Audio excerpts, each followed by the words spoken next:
Well, good morning. The day that I'm losing my mind. It's one of those things where I trick myself. I don't know. You don't trick yourself intentionally. It wouldn't be a trick. It would be something else. This is the cautionary tale of take care of your stuff. So Wednesday I took a coat off going to school and coming back, and I hung it on the chair in the kitchen chair, and fully intending to take it upstairs and hang it up. You know, I didn't quite get around to that. So this morning I brought this coat down and put it over that coat, and so my flash drive, I put it in the left pocket so that I don't have to think about it anymore, and I don't know it's there. Then as we were packing up things, my wife brought chocolate cake this morning, so that and some other things. I took this coat off the chair, and because I had to do something else, I laid it aside on the back of the couch. And then I went out and put stuff away. Well, she turned out the lights. Well, I came back in, I saw the coat on the chair, and of course that's where I put my coat for Sunday mornings. And so I got the wrong coat and put it in the car. Didn't have the flash drive with it. So there I am, you know, weird old way of tricking yourself. So I had to go back and get it. Not so much because I'm a fashionista, you know, worried about the fashion, but needed the flash drive. All right, we are in the book of Acts. We have finished a section. It doesn't come in sections, but you know what I mean.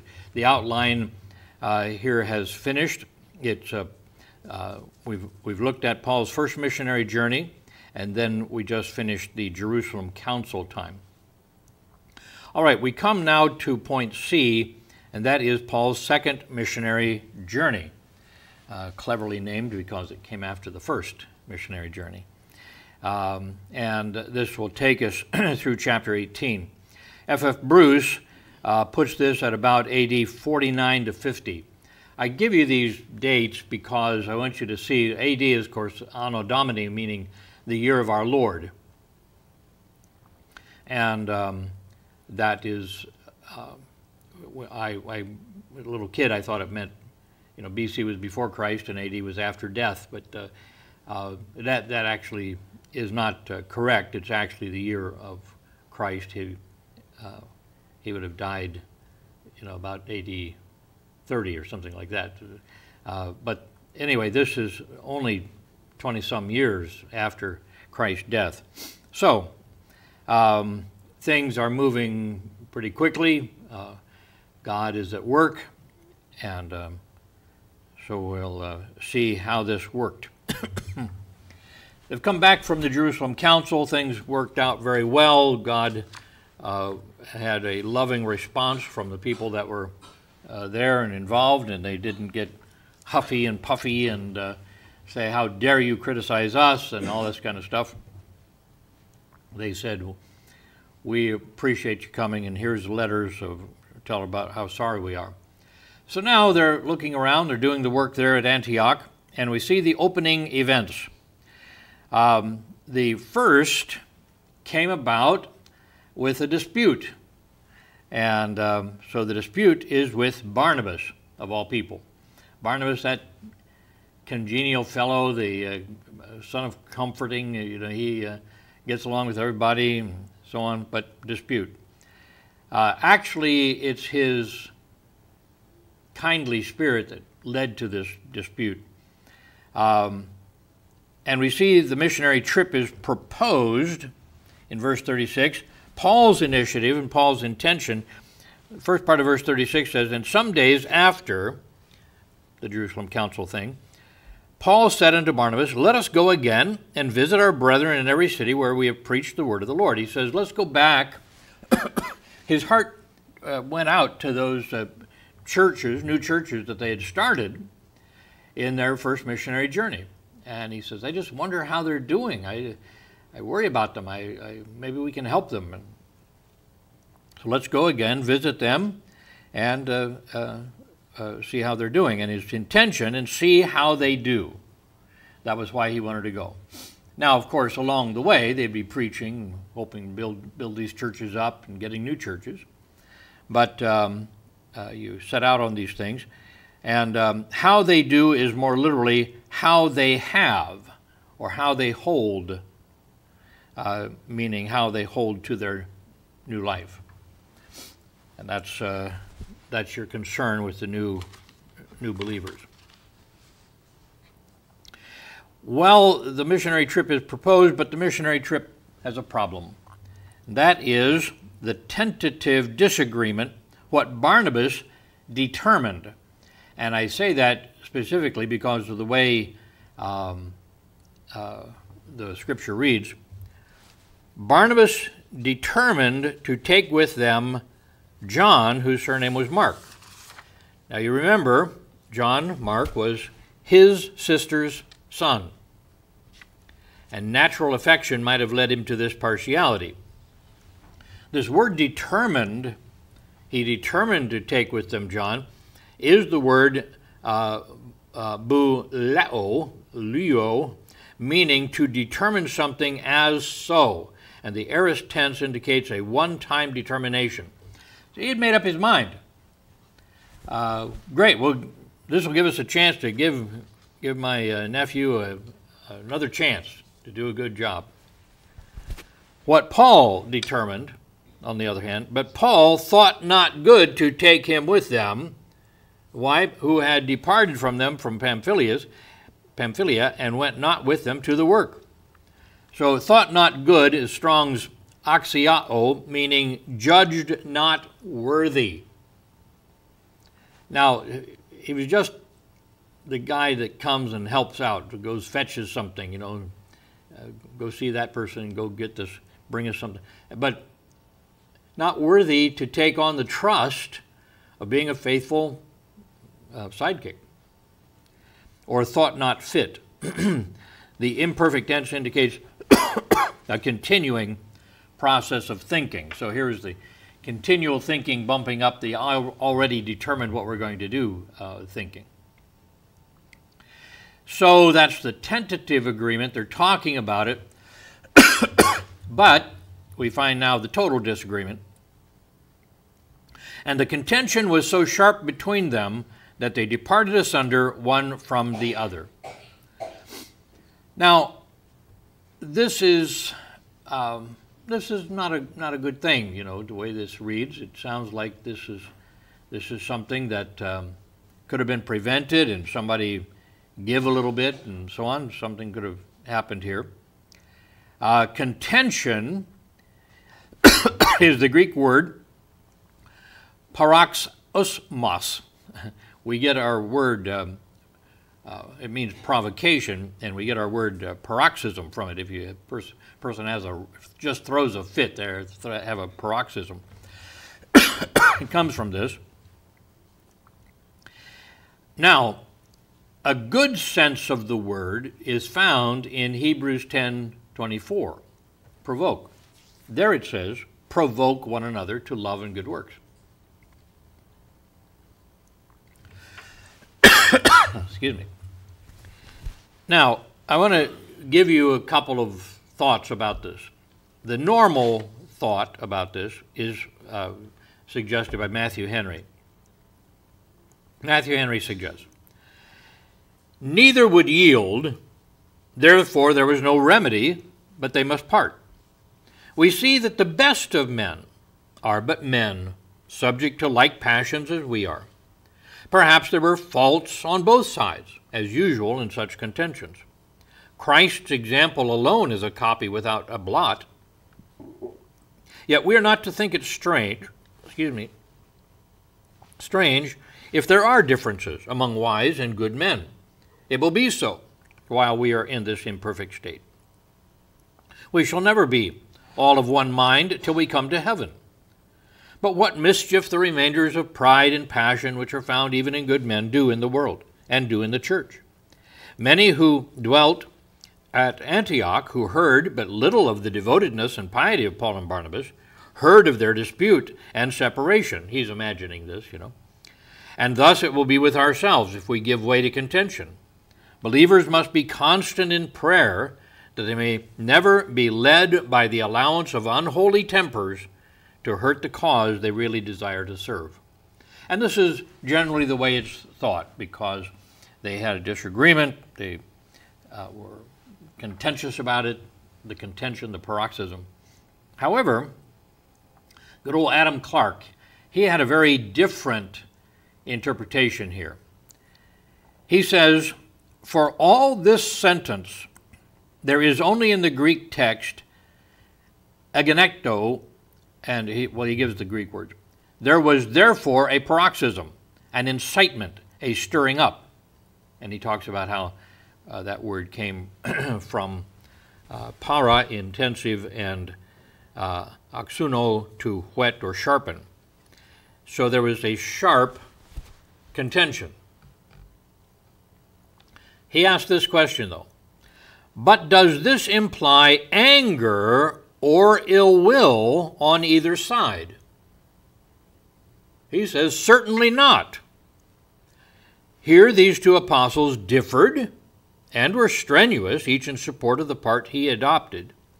Paul, as an ancient Greek commentator has it, being influenced only with the love of righteousness, Barnabas being actuated by love to his relative. John Mark had been tried in trying circumstances, and he failed. Paul therefore would not trust him again. The affection of Barnabas led him to hope the best, and was therefore desirous to give him another trial. Barnabas would not give up. Paul would not agree. They therefore, Adam Clarke says, agreed to depart from each other and take different parts of the work. Each had an attendant and a companion at hand, so Barnabas took John Mark and sailed to Cyprus. Paul took Silas and went to Syria. So he goes on to think about this. John Mark, in fact, with this testing, proved faithful to his uncle Barnabas. And Silas proved faithful to his master Paul. Wasn't really a master, but you understand. To all human appearance, it was best that they separated, as the churches were more speedily visited, and the work of God more widely and more rapidly spread. And why is it that most men attach blame to this difference between Paul and Barnabas? Why is it that this is brought in as a proof of the sinful imperfection of these holy apostles? Because those who thus treat the subject can never differ with one another without feeling wrong tempers. And then, as destitute of good breeding as they are of humility, they attribute to others the angry, proud, and wrathful dispositions which they feel in themselves. And because they cannot be angry and sin not, they suppose that even apostles themselves cannot. Thus, in fact, we are always bringing our own moral or immoral qualifications to be a standard by which we are to judge the characters and moral feelings of men who are actuated by zeal for God's glory, brotherly kindness, and charity. Should any man say there was sin in this contention between Paul and Barnabas, I answer, there is no evidence of this in the text. Should he say the word, paroxysm we talked about, denotes this, I say it does not. And the verb paroxysm or paroxymai is often used in a good sense. And he goes to other Greek works. So Isocrates at Demos says, but thou will be more stirred up to the love of good works.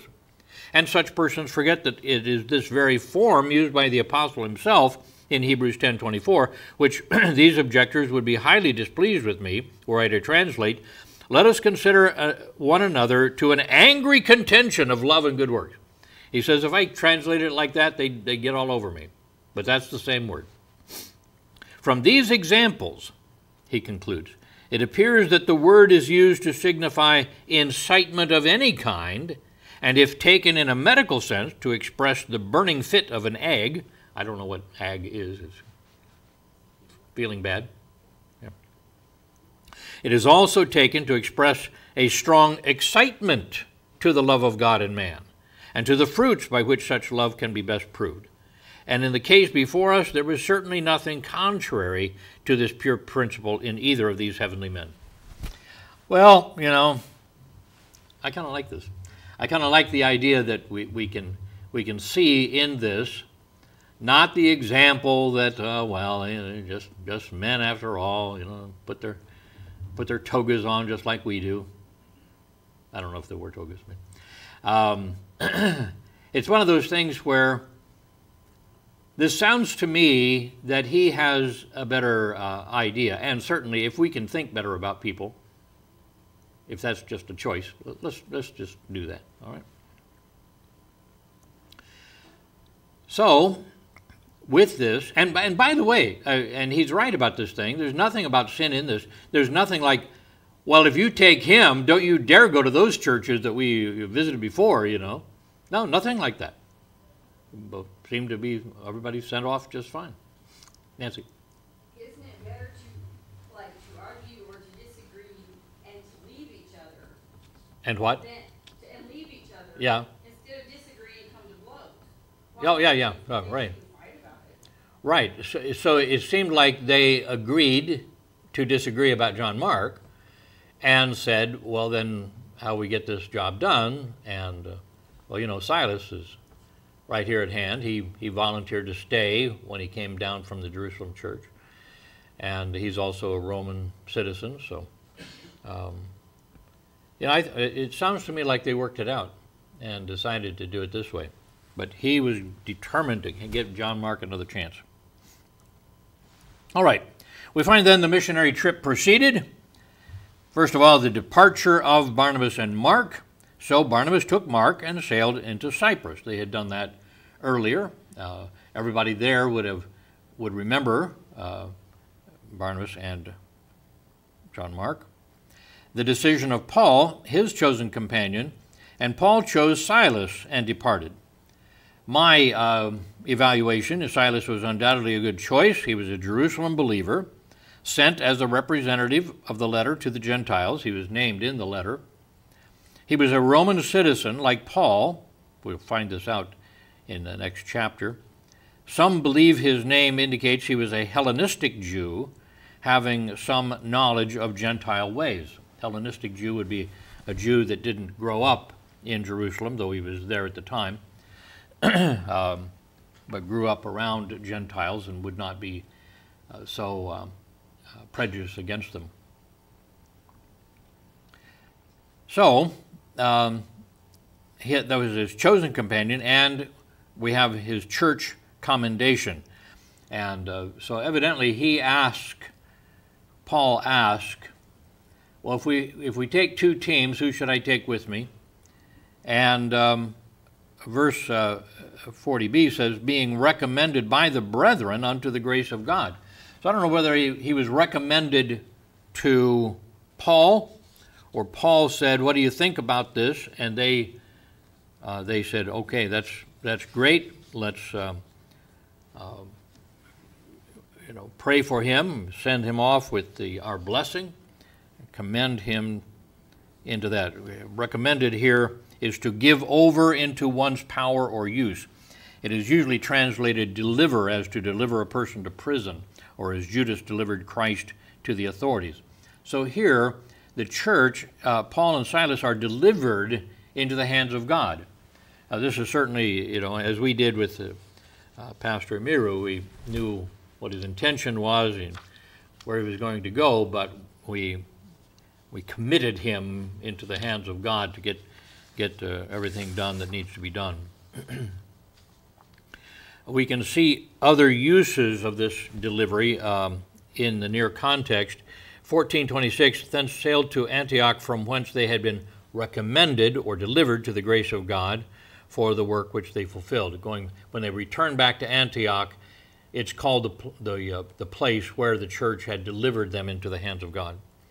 15:26, men have hazarded their lives for the name of the Lord Jesus Christ. Pastor James called Paul and Barnabas these men who have hazarded, who were delivered over, their lives were delivered over for the name of the Lord Jesus Christ. 6:4, as they went through the cities, they delivered them the decrees for to keep that were ordained to the apostles and elders that were at Jerusalem. So they they delivered those requests in the in the letters to the Jewish believers and the Gentile believers, to the Gentile believers really, because it was delivered to. So they handed them out, they delivered them over. All right, so that's the idea of recommend. They were delivered over, as if they just put them in the hands of God, saying that'll be the best place. All right, then they began the work of revisiting the churches.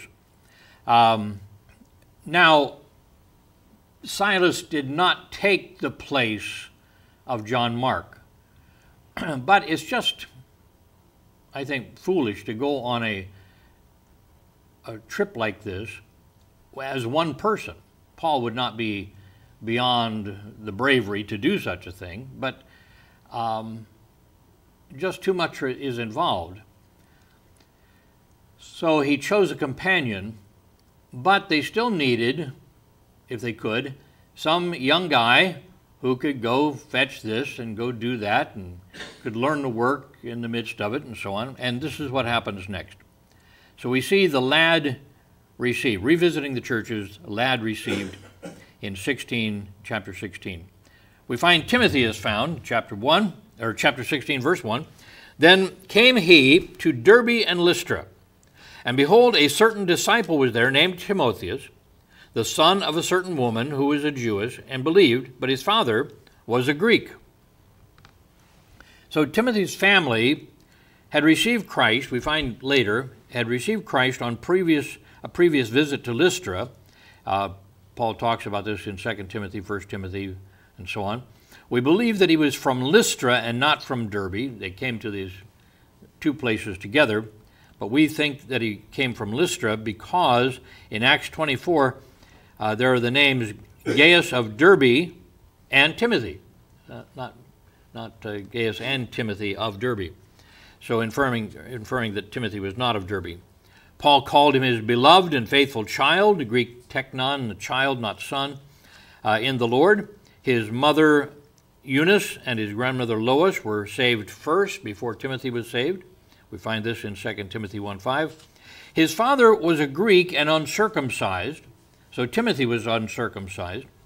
Concerning the word Timotheus, there was a Timotheus who was a leader of the children of Ammon, who was on several occasions severely defeated by Judas Maccabeus, as recorded in the Apocrypha. But our Timothy is Timotheos, and it means honoring God. Honoring God. Time is the word to honor. So he is found, and Timothy is favored, which was well reported of by the brethren that were at Lystra and Iconium, another neighboring city.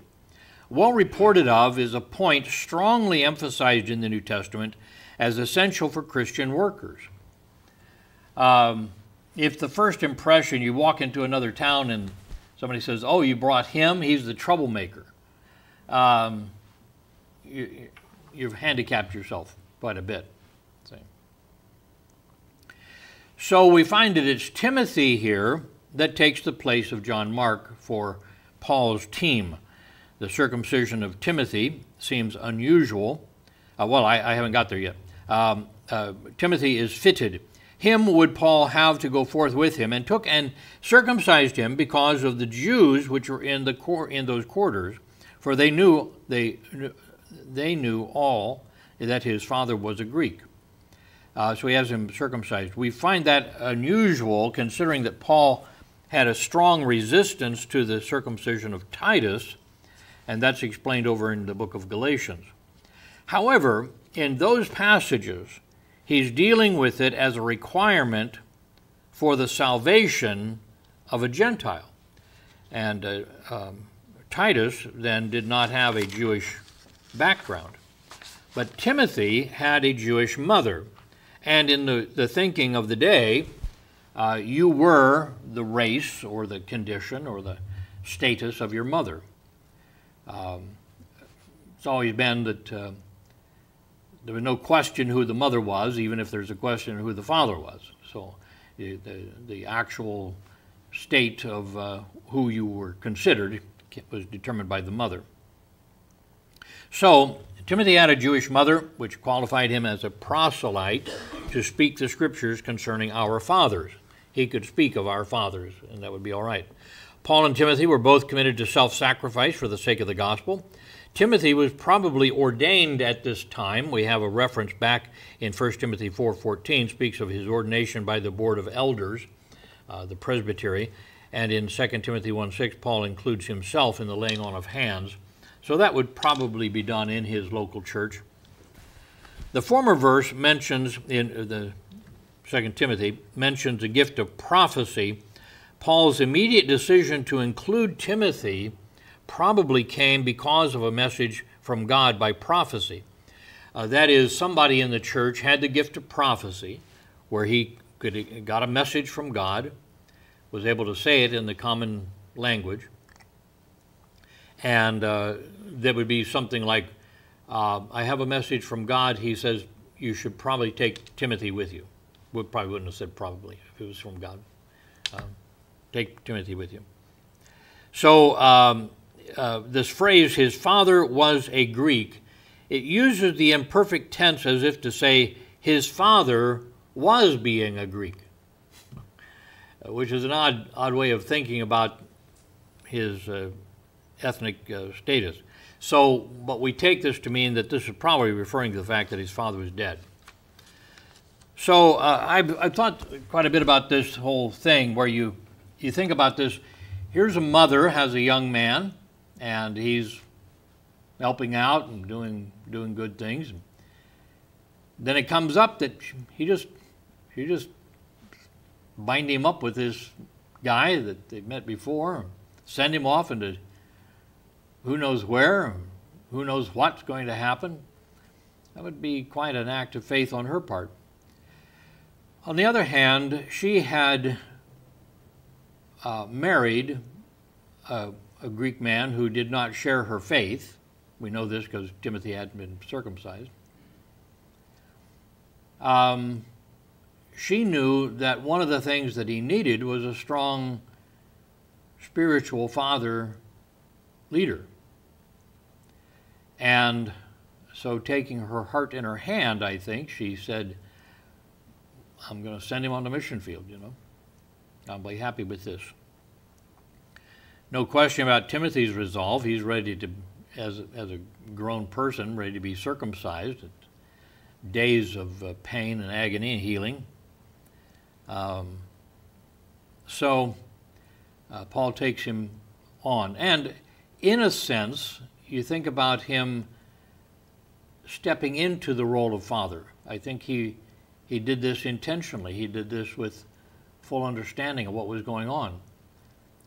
So he doesn't hesitate to call him my son in the faith.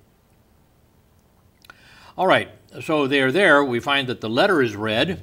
The local churches are enlightened. And as they went through the cities, they delivered them the decrees for to keep that were ordained of the apostles and elders which were at Jerusalem. Ordained is the word krino, means approved or esteemed. It was esteemed the right thing. It wasn't hard-handled here. You got to do this. This was advised. This was an approved situation. All right, and then we see the local churches are encouraged, and so were the churches established in the faith. When you think about this letter that is telling them, watch what you do with your Christian faith because the Jews are watching, you recognize this is a growth thing. This is these new believers being challenged to think beyond themselves, beyond their own little families,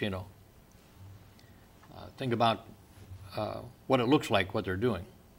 And then we see that the local churches are enlarged and increased in number daily. So they, I don't know how often they met, but this is always a good thing. You see that they're actually involved in the work, and because now they are encouraged and helped by this team, more people come into the church and are getting saved.